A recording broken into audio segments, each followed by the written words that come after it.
sahabat Excellent, masih di acara The Magic of ICT. Mari kita lanjutkan perbincangan dengan Ibu Lisa. Bu Lisa, baru-baru ini barusan diluncurkan sebuah inisiatif yang disebut sebagai City Next ya? Iya betul Pak, Apa betul yang sekali. Ibu bisa ceritakan tentang inisiatif program ini? Ini sangat menarik Pak. Kebetulan City Next yang merupakan program terbaru lah ya dari Microsoft untuk Indonesia, itu kami launch di acara Indonesia International Infrastructure Conference and Expo 2013 kemarin, yang berlangsung antara tanggal 13 hingga 15 November yang lalu ya Pak ya.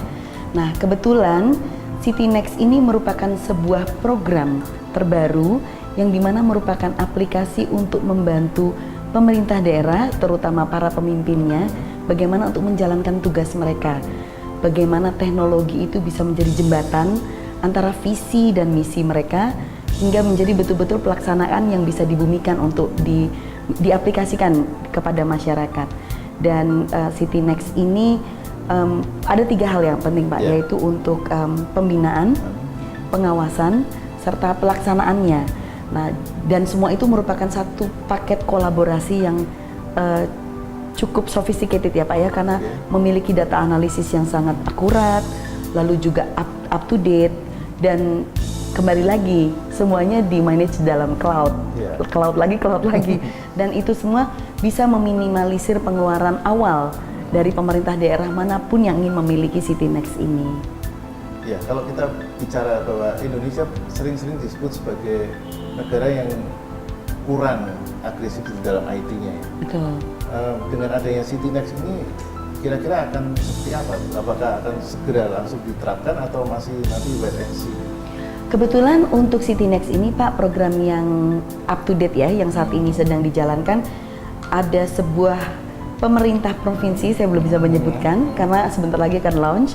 Deadline-nya di tanggal 30 November ini Pak, yang dimana kebetulan provinsi di salah satu provinsi di Pulau Jawa itu sudah mulai develop City Next ini, dan di akhir bulan ini mereka akan mulai mencoba mengimplementasikannya ke dalam proses operasional mereka sehari-hari. Bila Bapak bertanya apa sih yang kira-kira bisa dilakukan, mengingat Indonesia ini cukup lambat ya Pak ya di bidang ICT. Sebetulnya yang pertama adalah koneksi, masalah koneksi.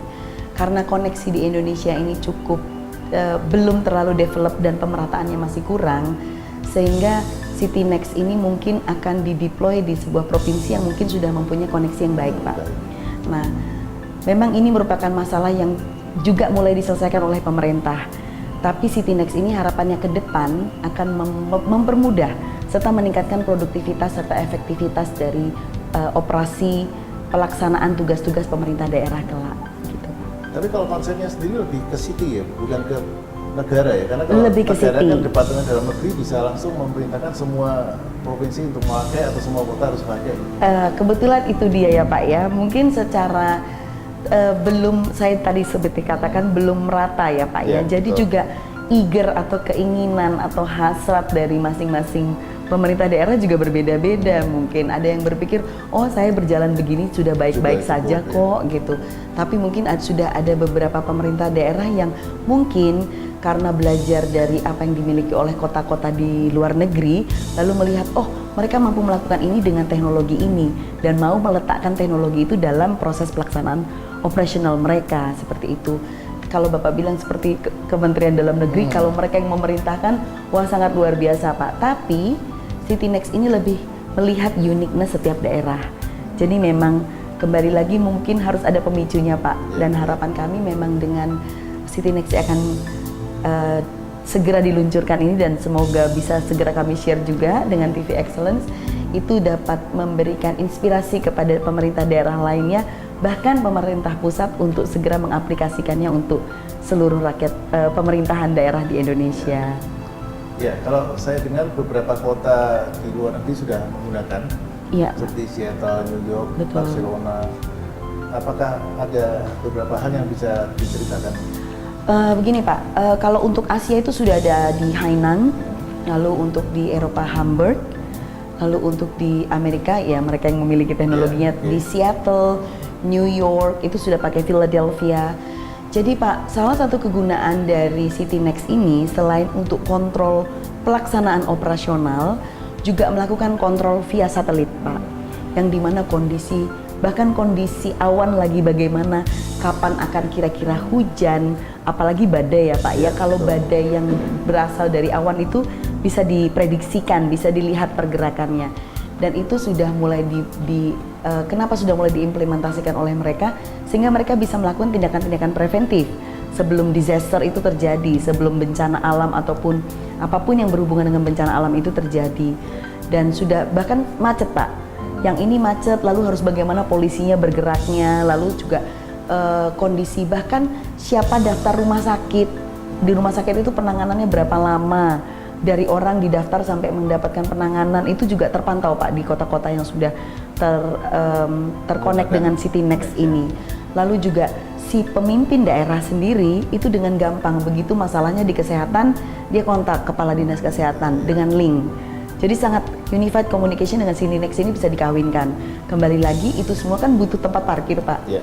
Nah itu lagi cloud lagi akhirnya. Nah kebetulan kembali lagi Indonesia sudah memiliki cloud itu. Ya, kalau bicara tentang kegunaannya sangat menarik ya. Tapi apakah dari sisi budaya tiap kota yang akan menggunakan CityNext ini sudah siap? Karena melihat ini kan pemantauannya sedemikian detail. Betul sehingga Pak. yang tadinya orang tidak melakukan dengan baik akan ketahuan dengan cepat oleh kepala daerahnya. Iya betul sekali. Jadi kan ini semacam edukasi untuk memberikan kesadaran pada masing-masing mereka karena semua terpantau ya Pak ya.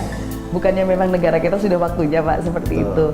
Jadi mungkin memang salah satu keuntungan dan kelebihan dari CityNext ini adalah bisa meningkatkan kinerja Pak. Itu yang pertama, sehingga KPI dari masing-masing kepala divisi itu bisa teruji. Mereka juga mungkin secara tingkat pekerjaannya juga akan lebih baik. Memberikan layanan juga harus lebih baik karena mau tidak mau terpantau seperti tadi ya Pak ya. Jadi memang kalau Bapak bilang apakah ini bisa sesuai dengan budaya, mungkin memang budaya kita Pak ya memang sudah harus diperbaiki. Dirubah, ya. Betul. Harus berani change ya. Betul. Ya baik, mengenai apa yang Ibu bisa ceritakan kepada sahabat Excellent tentang pengalaman selama ini di dalam penerapan teknologi VSAT ataupun cloud yang bisa memberikan ide dan wawasan bagi sahabat Excellent semua. Oke. Secara dari saya pribadi ya Pak ya, apa yang bisa dilakukan oleh kami dari Indonesia adalah memberikan edukasi kepada seluruh rakyat Indonesia terutamanya ya Pak ya, bahwa internet itu lebih dari sekedar buka Facebook, buka sosial media, buka Twitter, itu lebih dari itu. Bahwa internet adalah juga gerbang dunia serta solusi untuk produktivitas serta efektivitas banyak pihak, baik itu pengusaha maupun pemerintah daerah atau bahkan sekolah. Karena banyak yang bisa dilakukan dengan internet dan memang sudah waktunya menurut saya Indonesia itu mendapatkan edukasi dan pemerataan koneksi yang baik Pak. Karena dengan begitu kita juga bisa pemerataan kurikulum kalau dari pendidikan, pemerataan kesejahteraan, pemerataan teknologi, sehingga semua orang mengerti bahwa internet itu bukan hanya sekedar menghubungkan orang, chatting, buka email, bukan Pak, tapi bisa chain supply, juga bisa memantau karyawannya dimanapun kantornya berada, bisa berkomunikasi dengan cabang-cabangnya, sehingga cost bisa diturunkan, kesejahteraan juga pasti bisa ditingkatkan nggak Pak ya kalau di bidang usaha. Saya rasa lebih kepada itu sih Pak. Nah terakhir tentang CityNext sendiri, harapan Ibu kira-kira 2 tahun mendatang akan berapa banyak kota di Indonesia yang sudah kalau harapan saya sebanyak-banyaknya Pak. Kalau harapan saya sebanyak-banyaknya, tapi kalau melihat dari proses deployment dari awal kita menganalisa si kota itu sendiri, kebutuhannya apa, sehingga bisa didesain ya Pak ya, blueprintnya. Itu harapan kita paling tidak per tahun itu 2-5 kota lah Pak, begitu. Mengingat manpowernya juga dari Microsoft juga mungkin akan berkembang terus ya Pak ya. Tapi saya rasa bila animonya juga tinggi, itu saya yakin dari pihak Microsoft juga pasti akan memfasilitasi begitu. Dan mungkin menghindar partner-partner yang lain. Betul. Baik, sahabat Excellent, terima kasih atas perhatian Anda pada perbincangan kita pada episode kali ini. Saya Sutiono Gunadi. Saya Lisa Sitompu. Dan seluruh kru yang bertugas pada hari ini. mengucapkan terima kasih sekali lagi dan sampai jumpa di The Magic of Beauty berikutnya. Strive for excellence.